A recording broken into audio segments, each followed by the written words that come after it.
आप देख रहे हैं पल पल न्यूज और मैं हूं आपके साथ नदीम अकरम। जब तुर्की अपनी सूझबूझ से अपने देश की तरक्की और सैन्य ठिकानों को मजबूत करने पर लगा हुआ है, तो ऐसे समय में तुर्की के सैन्य ठिकानों पर हमला कर दिया जाता है।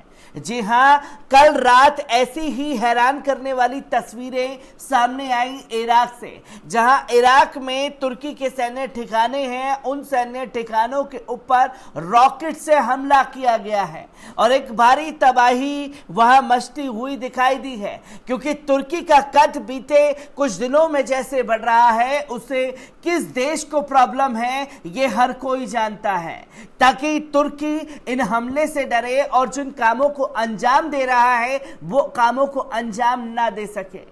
क्योंकि बीते कुछ दिन पहले खान मिसाइल लॉन्च की गई और फिर जो मुद्रा गिरी हुई थी तुर्की की, उस मुद्रा को संभालने का काम भी तुर्की के राष्ट्रपति रजब तैयब अर्दोगान द्वारा किया गया। और साथ ही साथ जब पूरी दुनिया रूस यूक्रेन की जंग के बीच पिस रही है, तो उस दौरान तमाम जो दादागिरी दिखाने वाले देश थे, जो मुखिया बनते थे दुनिया के, उन देशों ने पल्ला झाड़ लिया। तो इस जंग को रुकवाने के लिए भी पहल तुर्की द्वारा की गई। जब रूस यूक्रेन के अधिकारी तुर्की में मौजूद है और तुर्की के इस्तांबुल में रजब तैयब अर्दोगान की निगरानी में ये मीटिंग चल रही थी, तब उस दौरान तुर्की में खलबली मचाने के लिए इराक में तुर्की के सैन्य ठिकाने पर रॉकेट दाग करके डराने की कोशिश की गई है। किस जगह ये हमला हुआ है इसे भी देखेंगे और मीटिंग के दौरान क्या क्या बातें निकल करके सामने आई है, किन किन बातों पर सहमति बन गई है, उसे जानने की कोशिश करेंगे। आपको बता दें कि इराक के उत्तरी इलाके में तुर्की के सैन्य ठिकाने जेलिकान पर रॉकेट से हमला हुआ है। यह सैन्य ठिकाना मुसिल नगर के पूरब में स्थित है, जिस पर बुधवार की सुबह हमला हुआ है। इराक के सुमरिया न्यूज चैनल ने बताया कि कई रॉकेट फायर किए गए जो तुर्की के सैन्य ठिकाने पर गिरे हैं। सूत्रों के अनुसार कम से कम 12 रॉकेट इस सैन्य ठिकाने पर गिरे हैं। सैन्य ठिकाने से धुएं के बादल उठते देखे गए हैं। कुछ सूत्र कहते हैं कि हमले में कम से कम 1 दर्जन लोग हताहत और घायल हुए हैं। इससे पहले तुर्की के युद्धक विमानों ने इराक के सिंजार इलाके में इज़दी शरणार्थियों के शिविर पर बमबारी की थी, जिसमें कम से कम 8 लोग हताहत हो गए थे। तुर्की के पीकेके संगठन के चरमपंथी को निशाना बनाने के नाम पर यह बमबारी की गई थी। इराक की हशदु शाबी पॉपुलर फोर्स में शामिल संगठन असाब अहलुल हक के प्रमुख ने तुर्की के हवाई हमलों की निंदा करते हुए कहा था कि इराकी प्रतिरोध मोर्चा अब तुर्की के इन हमलों को बर्दाश्त नहीं करेगा। तुर्की को हम सबक सिखाएंगे। उन्होंने ट्वीट किया था कि अब समय आ गया है कि इराकी प्रतिरोध फोर्स तुर्की को भी उसी तरह सबक सिखाए जिस तरह अमेरिकी अतिग्रहणकारियों को सबक सिखाया गया था। ये तस्वीर सामने आई है इराक से, जहां लगातार 12 रॉकेट जो हैं दागे गए हैं तुर्की के सैन्य ठिकानों पर वहीं आपको गौर करवा दूं कि बीते कुछ दिन पहले ऐसी ही तस्वीर सऊदी अरब पर आई थी, क्योंकि यमन ने सऊदी अरब के ऊपर हमला कर दिया था। और जिस तरह से अरब कंट्रीज रूस यूक्रेन के मामले पर अपना नजरिया पेश कर रही है, लोगों के सामने पूरी तरह से दिखा रही है कि वो किन देशों के साथ जाएगी। और जब रूस के साथ जाना अरब कंट्रीज ने लाजमी समझा है, तो उस दौरान अरब देशों को डराने की कोशिश की गई। यमन से सऊदी अरब पर हमला करवा दिया गया और अब तुर्की पर यह हमला हुआ है, क्योंकि बीते कुछ दिनों में हमने जो तस्वीर देखी वो ये कि अमेरिका की जो दादागिरी अरब देशों पर चलती थी, उस दादागिरी को कम करने का काम सऊदी अरब, यूएई, कतर और खास तौर पर तुर्की द्वारा किया जा रहा है। और जब तुर्की लगातार अपनी ताकत को दिखा रहा है तो ऐसे समय पर यह हमला होना तुर्की के सैन्य ठिकानों पर, वो भी 12 रॉकेट दाग करके, इस पर सवाल खड़े हो जाते हैं कि कौन लोग हैं जो तुर्की को रोकने के लिए तमाम कोशिशें कर रहे हैं। आपको बता दें कि अपनी प्राचीन सभ्यता व संस्कृति के लिए पहचाने जाने वाले तुर्की के सबसे बड़े शहर इस्तांबुल ने दो देशों के बीच छिड़ी जंग को रोकने के लिए अपनी भूमिका की पहली इबारत लिख दी है। रूस और यूक्रेन के बीच मंगलवार को 3 घंटे तक सुनवाई हुई।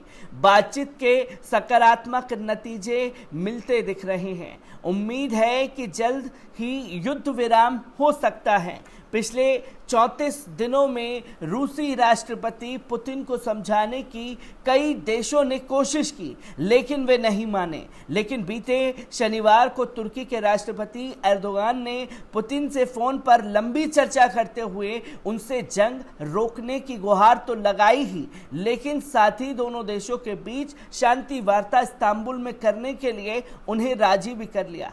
ऐसे संकेत हैं कि अब तुर्की के अनुरोध पर ही पुतिन यूक्रेनी राष्ट्रपति जेलेंस्की के आमने सामने की वार्ता के लिए भी तैयार हो सकते हैं, क्योंकि उस बैठक के बाद ही वे अपनी शर्तों पर जंग रोकने का ऐलान करेंगे। सचमुच अगर ऐसा हो जाता है तो इसे रूस या यूक्रेन की हार नहीं, बल्कि अंतर्राष्ट्रीय स्तर पर तुर्की की कूटनीतिक जीत ही माना जाएगा। दोनों देशों के बीच हुई बातचीत के बाद रूस के प्रतिनिधिमंडल ने वार्ता को सकारात्मक बताते हुए कहा कि दोनों देशों के बीच बातचीत अगले 2 हफ्ते से जारी रहेगी।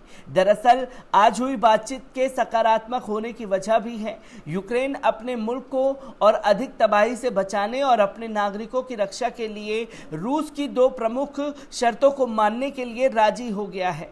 पहली ये कि यूक्रेन नाटो में शामिल नहीं होगा, जो कि रूस चाहता है, और दूसरा ये है कि डोनबास इलाके के इंडिपेंडेंट घोषित किया जाएगा। हालांकि वार्ता शुरू होने से पहले यूक्रेन के राष्ट्रपति जेलेंस्की ने कह दिया था कि उनका देश तटस्थता की घोषणा करने के लिए तैयार है, जो रूस की प्रमुख मांगों में से एक है। लेकिन यूक्रेन में आज हुई बातचीत में 8 देशों से सुरक्षा की गारंटी मांगी है। यूक्रेन के प्रतिनिधिमंडल ने कहा है कि आज की बातचीत के बाद रूसी राष्ट्रपति पुतिन और यूक्रेन के राष्ट्रपति जेलेंस्की के बीच मुलाकात हो सकती है।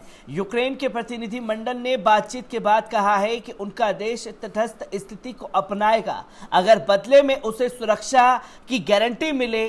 तटस्थ स्थिति रूस की अहम मांगों में से एक है। इसका मतलब यह हुआ कि यूक्रेन नाटो जैसे किसी भी सैन्य गठबंधन का हिस्सा नहीं होगा और ना ही अपने सैन्य ठिकाने किसी को देगा। माना जा रहा है कि पोलैंड, इजराइल, तुर्की और कनाडा यूक्रेन के लिए सुरक्षा के गारंटी हो सकते हैं। यूक्रेन ने कहा कि प्रस्तावों में क्राइमिया की स्थिति पर 15 साल की परामर्श अवधि भी शामिल होगी और पूर्ण युद्ध विराम की स्थिति में ही लागू होगी। इससे पहले यूक्रेन के लिए राहत की बात यह है कि रूस भी उसकी एक अहम शर्त मानने को तैयार हो गया है। रूस के प्रमुख वार्ताकार व्लादिमीर मेंदिस्की ने इसे लेकर कहा है कि कीव के प्रस्ताव में यह शर्त भी रखी गई है कि यूक्रेन अगर यूरोपीय संघ से जुड़ता है तो रूस इसका विरोध नहीं करेगा। आज हुई बातचीत में रूसी अरबपति रोमन भी शामिल हुए,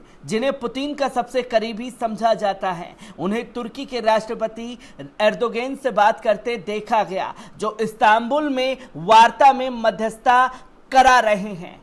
जब ऐसे समय में तुर्की सबसे बड़ी जंग को रुकवाने के लिए आगे आ रहा है, रूस का गारंटर बनने के लिए तैयार है, अपनी मुद्रा में जो गिरावट आई थी उसे संभालने के लिए तैयार है और अपने सैन्य ठिकानों को मजबूत करने के लिए तैयार है, तो ऐसे समय पर उनके सैन्य ठिकानों पर हमला होना ये सवाल खड़े करता है कि आखिरकार तुर्की जो इंटरनेशनल लेवल पर अपनी ताकत को दिखाएगा और जो उसका कद बढ़ेगा उसी कद को रोकने के लिए यह हथकंडा अपनाया गया है, जो आज तुर्की के सैन्य ठिकानों पर यह हमले कर दिए गए हैं।